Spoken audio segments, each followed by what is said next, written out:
vidéo ou de message, celui qui promet de nous révéler une vérité un peu choquante sur l'intelligence artificielle. Eh bien aujourd'hui, on ne va pas juste le regarder, on va le démonter. Carrément, pièce par pièce, pour voir comment c'est fait, comment c'est pensé pour devenir viral. Allez, c'est parti, on décortique la mécanique de cet avertissement qui a sûrement déjà capté votre attention. Bon, pour bien comprendre, on va attaquer direct avec le chiffre le plus percutant du script. 40%. C'est un chiffre qui claque. C'est fait pour ça. C'est fait pour nous faire lever un sourcil et nous faire dire « Oula, de quoi on parle ?» Alors 40% de quoi au juste ? Et voilà la phrase choc qui suit. 40% des emplois de bureau pourraient disparaître d'ici 2026. On ne parle pas d'un futur lointain dans 20 ans. Non, on parle de demain, en gros. C'est ce sentiment d'urgence qui est le vrai moteur de tout le message. On entre donc dans la première partie de cette mécanique qui est super bien huilée. Le script ne prend pas de gants, il installe tout de suite un sentiment de changement inévitable, imminent. L'objectif, il est clair, il faut que les gens se sentent concernés tout de suite. Et pour ça, voilà la première technique illustrée par la citation à l'écran. Quand on lit « ce n'est plus de la science-fiction », notre cerveau se met en alerte. Le message est simple, ce n'est pas un film, ce n'est pas un divertissement, c'est un avertissement. Et du coup, on est préparé à prendre ce qui va suivre beaucoup plus au sérieux. Et là, il y a un changement de perspective qui est vraiment crucial. Le script ne se demande pas si les emplois vont disparaître. Non, il l'affirme. C'est une certitude. Du coup, la question change. On passe de « est-ce que ça va arriver ?» à « comment est-ce qu'on va y survivre ?» C'est une technique super efficace pour transformer une info un peu lointaine en un défi très personnel. On continue. Une fois que la peur est installée, il ne faut pas la laisser retomber. Il faut l'amplifier. C'est l'étape de l'agitation. Là, les enjeux émotionnels montent d'un cran. On ne parle plus seulement d'emploi, mais de quelque chose de bien plus grand. C'est là que le discours est vraiment très malin. Ce n'est pas une crise où tout le monde perdrait. Non, c'est un gigantesque transfert de richesse. L'argent, il ne disparaît pas. Il change juste de main. Il est aspiré d'un côté pour réapparaître de l'autre. Ça crée un cocktail d'émotions hyper puissant. La peur de faire partie des perdants et bien sûr, l'envie de faire partie des gagnants. Du coup, le script trace une ligne de fracture très claire. D'un côté, il y a les travailleurs traditionnels, ceux qui ont des compétences héritées et qui risquent de tout perdre.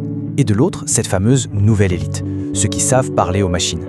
En créant cette division, ça force tout le monde à se positionner. De quel côté de la barrière on a envie de se trouver ? Et c'est là que le script opère un pivotage absolument brillant. Après avoir bien agité le spectre d'un problème angoissant, il change de casquette et devient celui qui apporte la solution. C'est le moment où la peur se transforme en espoir et où l'auteur du contenu se positionne comme un guide. Alors, c'est quoi cette fameuse solution ? Eh bien, le script ne donne pas juste un vague conseil. Il présente 3 carrières très précises. Des métiers qui seraient à l'épreuve du futur et qui vont, je cite, « exploser ». Forcément, en donnant des pistes aussi concrètes, la promesse devient tout de suite beaucoup plus crédible. Le premier métier, c'est donc architecte de prompts. En gros, c'est la personne qui sait exactement comment parler à une intelligence artificielle pour qu'elle fasse ce qu'on veut.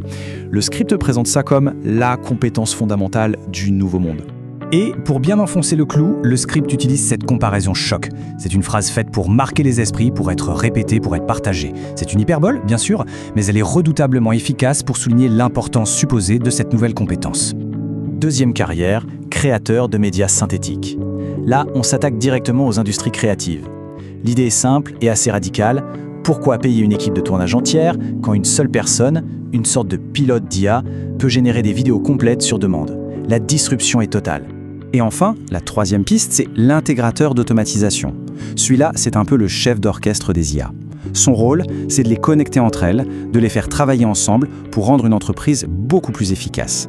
C'est le métier de l'optimisation par excellence. On arrive maintenant à la dernière étape de la construction de ce message. On a eu le problème, on a eu l'agitation, on a eu la solution, il ne manque plus que le mode d'emploi. Le plan d'action concret pour que les gens sachent exactement quoi faire. Et voici donc ce plan de survie résumé en 3 étapes qui paraissent simples. D'abord, arrêter de voir l'IA comme un gadget et l'utiliser comme un vrai levier. Ensuite, se former aux outils no-code pour être vite opérationnel. Et enfin, rester informé, ce qui est aussi une façon subtile de dire « continuez de me suivre pour avoir d'autres secrets ». La boucle est bouclée. Donc, si on résume, la recette de ce script pour devenir viral, elle est là, sous nos yeux. Ça joue sur l'urgence avec un futur très proche.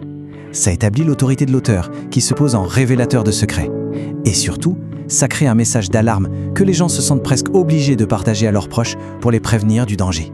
On termine donc sur la question que soulève ce type de contenu. Maintenant qu'on a démonté la mécanique, on comprend à quel point elle est persuasive. La vraie question, ce n'est donc plus de savoir si tout ça va arriver à la lettre, mais c'est surtout de savoir reconnaître quand un discours utilise nos peurs pour capter notre attention. Alors, est-ce un vrai aperçu de l'avenir ou une exagération brillantement construite. La vérité se trouve, probablement, comme souvent, quelque part entre les deux. Voilà pour cette déconstruction.